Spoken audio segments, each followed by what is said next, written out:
तो कराची तैयारा हादसा में अहम इंकशाफात सामने आए हैं। लैंडिंग से पहले जहाज की मतलूबा रफ्तार और बुलंदी ज्यादा थी। एयर ट्रैफिक कंट्रोल ने 2 बार पायलट को स्पीड और बुलंदी कम करने का कहा। पायलट ने कहा कि वो बुलंदी और रफ्तार को संभाल लेगा।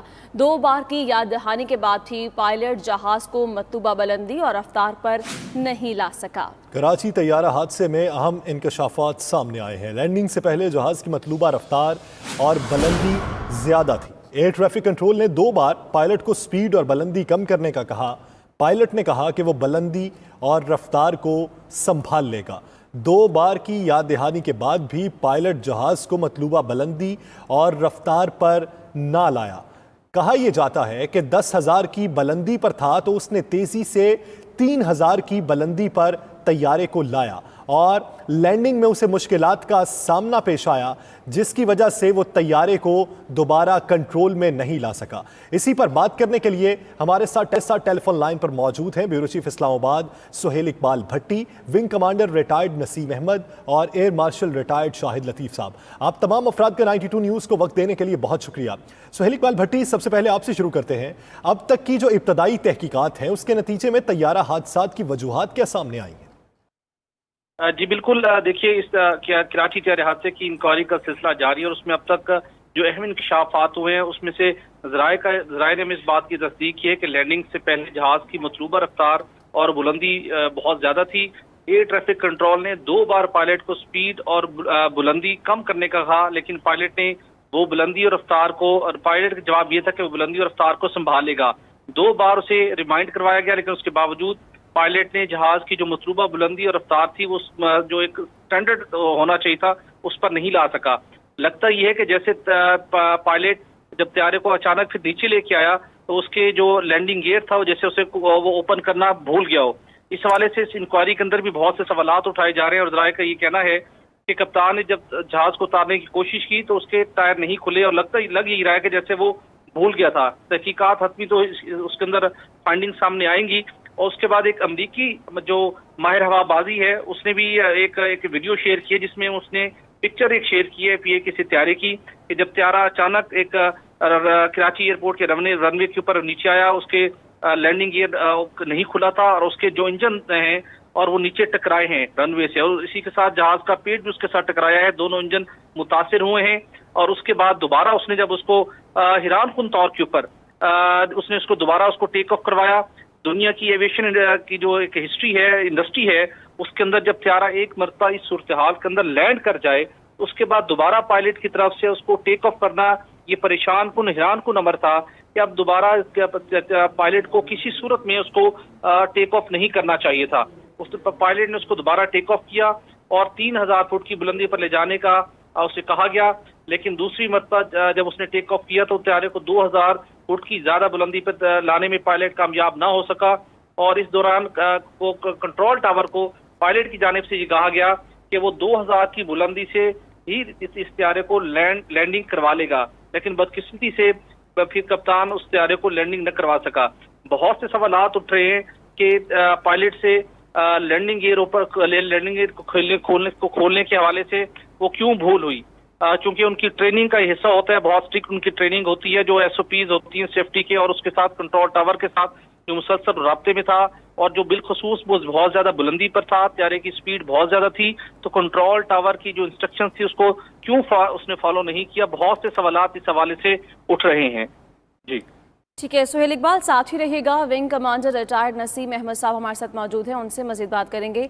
नसीम अहमद साहब, आपसे मैं ये जानना चाहूँगी कि पायलट ने तैयारा ज़मीन पर लाने के बाद दोबारा फ़ज़ा में क्यों बुलंद किया था, इसकी क्या वजूहत है? ये जब तक ये जो मुसाफिर है मोहम्मद ज़ुबैर, इसका बयान चूँकि हम भी टीवी पर ही ज़्यादातर इंहसार करते हैं, मुख्तलिफ चैनल्स या कोई टेलीफोन, और बाकी इंफॉर्मेशन तो नहीं होती हमारे पास, और नामुनासिब होता है कि जाके हम किसी से पूछें क्योंकि हमारी पोजीशन ऐसी है कि हम पूछ नहीं सकते। तो मोहम्मद ज़ुबैर का जो बयान पड़ा है उससे फिर मुझे ये पता चला ये जो भी एयर क्रू था इन्होंने नॉर्मल लैंडिंग करने की कोशिश की है, और जब भी लैंडिंग की है उस दिन के लैंडिंग गियर अप थे। और शायद इनको इसका पता नहीं था। यह पता चला है तो इतनी देर के बाद इन्हें पता चला है कि इन्होंने गो राउंड करने की कोशिश की है, तो उस गो राउंड में जहाज टकराता हुआ ऊपर चला गया। ये इंकशाफ है। कल रात को मैंने मोहम्मद जुबैर का इंटरव्यू सुना था, इससे मुझे अंदाजा हुआ। और फिर आज जो इन्फॉर्मेशन एयर ट्रैफिक कंट्रोलर्स ने दी है, जो कल भी थी लेकिन वाज़ेह नहीं थी, कि इसके दोनों इंजन जो है, क्योंकि जब लैंडिंग गियर अप होते हैं और जहाज जमीन से टकराए तो इंजन ही टकराएंगे, जहाज का पेट नहीं टकराता। तो वो जो कल इम्प्रेशन आ रहा था कि जहाज के लैंडिंग गियर्स नहीं खुल रहे थे और बेली लैंडिंग के लिए उसे सेकंड राउंड दिया गया, वो चीज गलत साबित हो गई है। एयरपोर्ट पे ना कोई ऐसी तैयारी हुई थी बेली लैंडिंग की, ना इमरजेंसी सर्विसेज को किया गया था। ये नॉर्मल लैंडिंग के लिए आया है और दोबारा टेक ऑफ कर गया, क्योंकि इन्हें पता चल गया था कि हमारे लैंडिंग गियर डाउन है। और फिर दोबारा जब गया है तो इंजन डैमेज हो चुके होंगे और ये रनवे तक नहीं आ सका। ये है सूरत हाल जो अब तक मेरी समझ में आई है। नसीम साहब, ये कहिएगा कि रिपोर्ट में भी जैसा कहा गया है कि बार बार कहने के बावजूद पायलट ने पहली बार रफ्तार और बुलंदी कम नहीं की, दूसरी बार 3000 बुलंदी पर आने की हिदायत पर अमल भी नहीं किया। क्या इन हदायत को नजरअंदाज करना इस बड़े हादसे का सबब बना? नहीं, देखें, रडार मॉनिटर कर रहा होता है, स्पीड अगर कम ज्यादा होती है तो कभी बता देते हैं, लेकिन एयर ट्रैफिक कंट्रोलर्स जो हैं वो गैर जरूरी इंटरफेयर नहीं करते, कुछ कॉशंस कर देते हैं। उसके बाद पायलट जो कॉकपिट में होता है उसे सारा पता होता है, तो उन्होंने उन पे छोड़ा हुआ होता है, तो इसका कोई आपको कोई जवाब नहीं दे सकेगा। तो जब ये एक दफा जमीन टच करके चला गया है ना, फिर तो इंजन से प्रॉब्लम हो गई है, फिर वो कॉकपिट में बैठ के एक चीज को उड़ा रहे होते हैं, एक्सपेक्टेशन होती है, और एक्चुअली जहाज कहीं ऊपर या नीचे जा रहा होता है, यानी जहाज में वो पावर नहीं होती है या कोई कंट्रोल्स काम नहीं कर रहे होते हैं। तो इट्स नॉट कि जो वो कोशिश कर रहे हैं वही हो, तो ऐसा नहीं हो पाया। ठीक है, जहाज यूँ समझें कि पूरी उसके पास, जैसे हम कोशिश कर रहे होते हैं कि हम ये कर रहे हैं कंट्रोल से, और बैक के अंदर कोई प्रॉब्लम हो तो पावर ना मिल रही है। और अब ये सीवीआर जो हद तक आ गया है ना इनके पास, तो इंशाल्लाह ताला एक सेकंड का पता चल जाएगा कि कौन क्या कर रहा था, क्या हो रहा था। ठीक है, कंट्रोल्स क्या थे, देखें, एक होता है कॉकपिट के कंट्रोल्स, ठीक है, और वहाँ की इंडिकेशंस, और एक होता है एक्चुअली पीछे इंजन में क्या हो रहा है। इसमें अगर गैप आ जाए तो कुछ पता नहीं चलता। आपने पावर रखी हुई 100%, बट एक्चुअल पावर अगर कम हो तो ये इश्यूज होते हैं। ठीक है, नसीम अहमद साहब साथ ही मौजूद रहेगा। Air marshal retired Shahid Latif साहब भी हमारे साथ मौजूद हैं। शाहिद लतीफ़ साहब, आप ये बताइए कि सारी सूरत हाल के तनाजुर में आपका तजुर्बा क्या कहता है? देखें, मेरा जो अपनी स्पेकुलेशन है, ये पायलट एरर है। ये अजीब अजीब बातें हो रही हैं कि बर्ड लग सकता है, फलाना हो सकता है। बात ये है कि जब फर्स्ट टाइम तैयारे को आपने लैंड किया और उसके जो इंजन्स हैं वो जमीन पे रगड़ खाते हुए 1 मील तक चलते गए, तो आप देखें कि उनका कितना डैमेज हुआ। वो जो इंजन दोनों एट ए टाइम खराब हुए हैं, खत्म हुए हैं, उनको डैमेज हुआ है मेरे मुताबिक।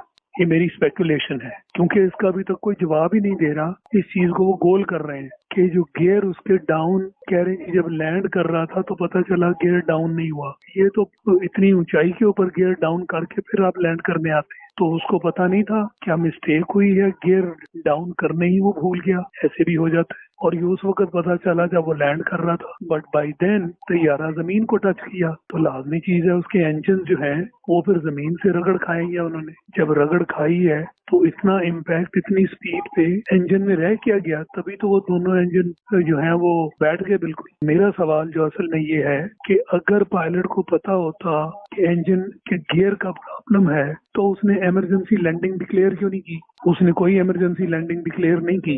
ये जो गियर अप लैंडिंग है, इसको आप बेली लैंडिंग भी कहते हैं, ये एक बहुत बड़ी इमरजेंसी है, इसका एक प्रोसीजर होता है। उसने इमरजेंसी लैंडिंग नहीं डिक्लेयर की। मेरे मुताबिक ये कहीं मिस्टेक हुई है, जो उसने गियर वॉच नहीं किए, लास्ट मिनट में पता चला है, और इतनी देर में चूंकि वो मेंटली प्रिपेयर्ड नहीं था तो जहाज जमीन पे रोल करता रहा, इंजन जो है वो रगड़ खाते रहे और इंजन खत्म हो गए। इसीलिए टेक ऑफ करने के कुछ देर बाद वो दोनों इंजन पैकअप कर गए।